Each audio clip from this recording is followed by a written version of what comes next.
What we see is the Russians are looking for every opportunity, regardless of party, regardless of whether or not it applies to the election, to continue their pervasive efforts to undermine our fundamental values.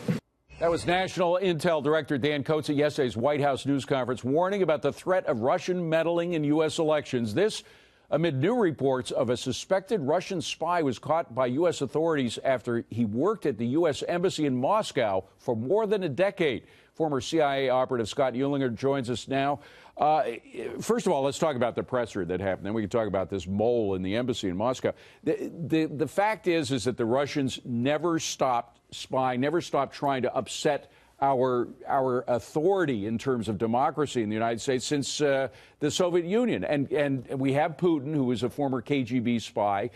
All of our intel sources, from Coates to Pompeo to John Bolton, they all knew that, but there was this impression that the media was spinning after the Helsinki meeting with Putin and Trump that somehow Trump was a puppet of Putin. But everybody in his administration knows exactly what the score is. That's right, and certainly our policies, directed for Russia are much stronger than they were during the Obama period. But it was important to have this press conference as a way of resting assured, the American people as well as Russia, to put them, under warning that we will not tolerate this. We must defer and defend against this type of incursion. But I think the message was more to Americans than it was to Russians, because the Russians know that Pompeo's not an idiot, that Coates is not an idiot, that John Bolton has been talking about Russian intrusion in our process for years, decades. That's right. There's always, Russia's goal is always to sow dissension in the United States. However, I would also argue the liberal mainstream media, by constantly emphasizing this fake Russian collusion story, they're actually empowering President Putin of Russia, making him appear more influential in U.S. policy and U.S. politics than he actually is. Right. Let's talk about the mole in Moscow. This is kind of an interesting situation. It's almost like a John le Carre novel, it is. Where you try to spot the mole. He'd been there for a decade. This guy really infiltrated deep into the embassy. What a lot of Americans don't understand is that U.S. embassies abroad hire a great deal of Foreign Service nationals, local hires to be drivers, cooks, or assistants. In this case, it was a female who was working as an assistant a woman to the U.S. Secret Service, which has a presence there. Now, what we need to do is the United States and Western countries in general need to take a more careful look at how they employ local hires. It's interesting to note that Russia, China, North Korea, and countries like Cuba do not hire local hire talent for anything.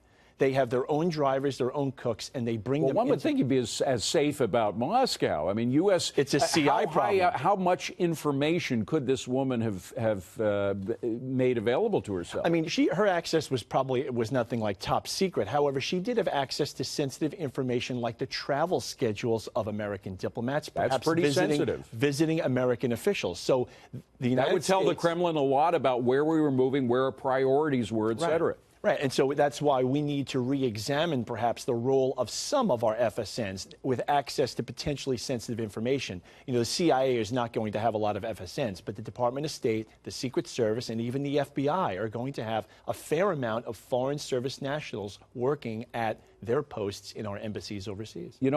Bottom line is, after Helsinki, the president immediately said, we're going to have another meeting, we're going to invite Putin to Washington.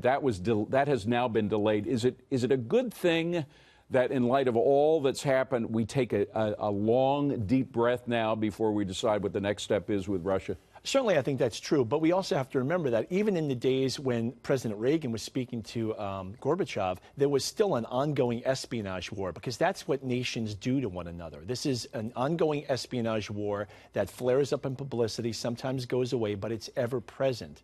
And it's in the background of diplomatic negotiation. So we have to always look at that while we approach the Russians for diplomacy, but diplomacy must continue. Scott Uehlinger, great to see you, man. Thank you very much.